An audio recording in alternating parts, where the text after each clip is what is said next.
தித்திக்கும் செந்தமிழாம் முத்தான முத்தமிழாம் அழகுக்கே அழகு சேர்க்கும் தமிழாம் தமிழுக்கு என் முதற்கண் வணக்கத்தை கூறி இங்குள்ள ஆன்றோர்களுக்கும் சான்றோர்களுக்கும் வருங்கால தூண்களாக இருக்கும் மாணவ மாணவிகளுக்கும் என் முதற்கண் பணிவான வணக்கங்களை தெரிவித்துக் கொள்கிறேன். இங்கு நான் பேச எடுத்துக்கொண்ட தலைப்பு இலக்கியத்தில் மானுடம். மானுடம் என்றால் என்ன? மானுடம் என்பது மனித குலத்தின் ஒவ்வொருவரின் உள் உணர்வுகளையும் அவர்களை நல்வழிப்படுத்துவதே மானுடம் என்று சொல்வர். இன்று இலக்கியத்தில் மானுடம். இலக்கியம் என்றால் என்ன? ஒவ்வொரு மனிதனும் ஒவ்வொரு மனிதனாக பிறந்தவரும் எப்படி வாழ வேண்டும், எவ்வாறு வாழ வேண்டும், எந்த வழியை தேர்ந்தெடுக்க வேண்டும் என்று கூறுவதற்காகவே இந்த தமிழ் என்பது இலக்கியம் என்பது மிகவும் முக்கியமான ஒரு பங்கை வகிக்கிறது. அது மட்டுமா, இலக்கியத்தில் எண்ணற்ற இலக்கியங்கள் உள்ளன.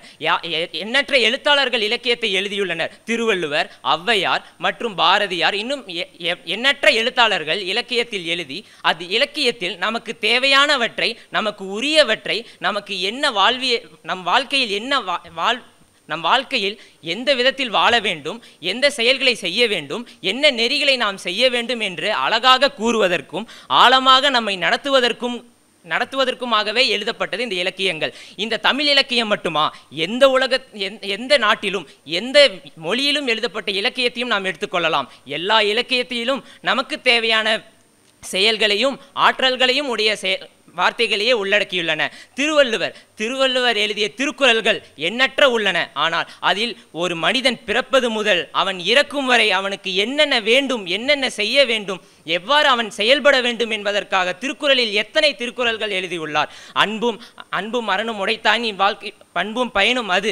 அன்பு மற்றும் கோபம் எண்ணற்ற குணங்கள் மனிதனிடம் உள்ளதோ அந்த எல்லா குணங்களையும் பற்றியும் அவர் எழுதியுள்ளார். திருவள்ளுவர் மட்டுமா? பாரதியார் எழுதிய கவிதைகள் எத்தனை! அவர் எழுதிய கவிதைகளில் நாம் ஒவ்வொருவரும் ஒவ்வொரு நாளும் படித்து வியப்படைகிறோம். அவர் எழுதிய ஒவ்வொரு கவிதைகளும் நமக்கு உள்ளுணர்வில் ஒவ்வொரு நாளும் நம்மை தூண்டுகிறது. நாம் எண்ணற்ற செயல்களை செய்தாலும் ஒவ்வொரு கவிதைகளை நாம் படிக்கும் பொழுதும் நமக்குள் தோன்றுகின்ற ஒரு உள்ளுணர்வு என்பது மிகவும் ஆச்சரியத்திற்குரியதே. பாரதியார் எழுதியதிலே மிகவும் முக்கியமானது பெண்களுக்காக அவர் நிறைய ஒரு இலக்கியத்தில் எழுதியுள்ளார். அந்த இலக்கியத்தில் நாம் பார்க்கும் பொழுது, ஒவ்வொரு இலக்கியத்தையும் நாம் படிக்கும் பொழுது, இப்பொழுது இருக்கும் அறிவை விட அவர் அப்பொழுது எழுதியிருக்கும் அந்த அறிவுக்கு நம்முடைய அறிவு ஈடாகுமா என்று நினைக்கும் அளவிற்கு நமக்கு ஆச்சரியத்தை கொடுக்கிறது. பாரதியார் எழுதிய ஒவ்வொன்றும் சமத்துவம் மட்டும் அல்லாமல் சமத்துவத்திலே நாம் எத்தனையோ கேள்விப்பட்டிருக்கிறோம். ஆனாலும் சமத்துவம் இன்றும் இருக்கிறதா? இல்லை. ஆனால் நாம் கவிதைகளை படிப்பதோடு விட்டு விடுகிறோம்.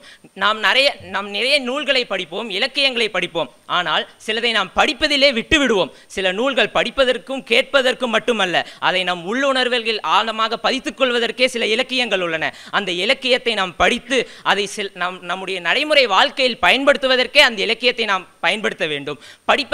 படிப்பதற்கு மட்டும் இலக்கியங்கள் எழுதி அவர்களுடைய அறிவை பயன்படுத்தி எழுதவில்லை. நாம் ஒவ்வொருவரும் அதை படித்து, அதை கேட்டு, அதை கற்றுக்கொண்டு நம்முடைய வாழ்க்கையில் நடைமுறைப்படுத்தவே ஒவ்வொருவரும் எழுதியுள்ளனர். எண்ணற்ற இலக்கியங்களை நாம் கேட்கிறோம். ஆனால் அந்த இலக்கியங்களின்படி நாம் படித்தபடி நாம் நடக்கிறோமா என்பது இன்று வரை, இந்நேரம் வரை, இந்த நொடி வரை நம்ம ஒவ்வொருவரிடமும் கேள்விக்குறியாகவே இருக்கிறது. இதை ஒவ்வொருவரும் கேட்டுக்கொண்டு இங்கு அமர்ந்திருக்கும் ஒவ்வொருவரும் நாம் கேட்போம். ஆனால் இந்த அரங்கத்தை விட்டு வெளியே சென்றவுடன் நாம் மறந்து விடுவோம். அது நமக்கு இயல்பாகவே மாறிவிட்டது. ஆனால் இலக்கியங்கள் என்பது நம் வாழ்வில் ஒவ்வொரு நாளும் நம்முடனே சேர்ந்து நம்முடைய வாழ்க்கையில் நடைமுறையோடு இருப்பதே இலக்கியமாகும்.